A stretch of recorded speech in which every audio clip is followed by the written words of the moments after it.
Download the Amazon Alexa app from the Play Store. Check if there are any updates for the Qualcomm Voice Assist app.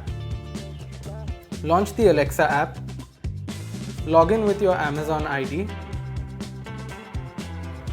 Give permissions to Alexa and Qualcomm Voice Assist. Make sure to go for voice training so Alexa can learn your voice. Alexa. Alexa. You can allow Alexa to respond even when your phone is locked. Give Alexa access to your contact list to make hands-free calls.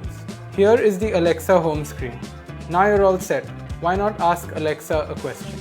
Alexa, how are you? I'm happy to be talking to you. How are you doing? I'm great too, thanks. So glad to hear it. To access Alexa through touch, make sure to add it as a widget on the home screen. Tap and hold the Alexa icon, click widget and drag it into position. From here, Alexa is just one tap away at all times.